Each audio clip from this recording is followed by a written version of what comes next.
حضرت فاطمہ رضی اللہ تعالی عنہا ہیں، اللہ کے رسول صلی اللہ علیہ وسلم کی بیٹی ہے۔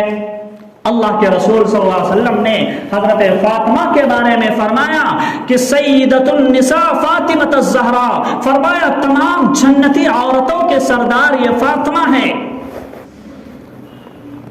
جب فاطمہ کے انتقال کا وقت آیا، جب انتقال ہو رہا تھا، تو حضرت فاطمہ رضی اللہ تعالی عنہا نے کہا اے میرے شوہر، اے میرے سردار، میں آپ سے ایک بات کہنا چاہتی ہوں۔ حضرت علی نے کان حضرت فاطمہ کی طرف بڑھا دیے۔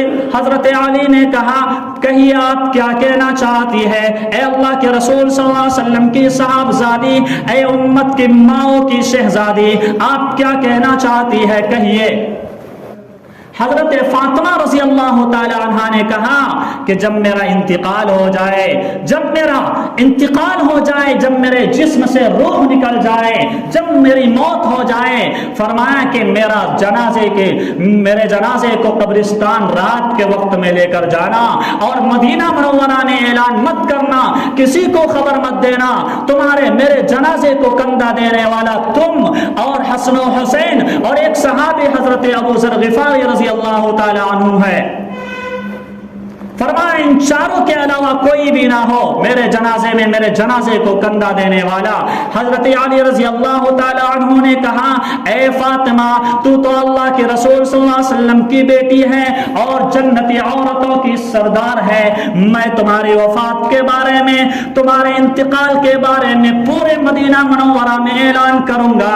تو حضرت فاطمہ نے کہا میں آپ کو اللہ کا واسطہ دے کر کہتی ہوں کہ میرے جنازے میں کسی کو شریک مت کرنا، میرے جنازے کے بارے میں اعلان مت کرنا۔ حضرت علی نے کہا وجہ کیا ہے، بتاؤ ریزن کیا ہے، کیوں اعلان نہ کروں؟ تو حضرت فاطمہ نے کہا جب سے میں پیدا ہوئی ہوں، جب سے میں بالغ ہوئی ہوں، کسی غیر محرم کی نظر میرے جسم پر، میرے کپڑے پر نہیں پڑی ہے۔ میں یہ چاہتی ہوں جب میرا انتقال ہو جائے تو میرے کفن پر بھی کسی غیر محرم کی نظر نہ پڑے۔ یہ حضرت فاطمہ رضی اللہ تعالی عنہ ہے۔ اور آج ہماری مائیں اور بہنیں کیسی ہے؟ فنکشنوں میں عریانیت اور بے پردگی کا بازار گرم کر رکھا ہے۔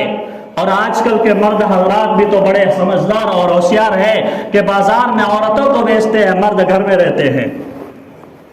اللہ کے رسول صلی اللہ علیہ وسلم نے فرمایا عورتیں گھر کی ملکہ ہے، اس کو گھر میں رہنا چاہیے، اور ہم نے کیا مرد ہم نے کیا اپنے آپ کو گھر میں پیک کر لیا اور محفوظ کر لیا، اور عورتوں کو بازار میں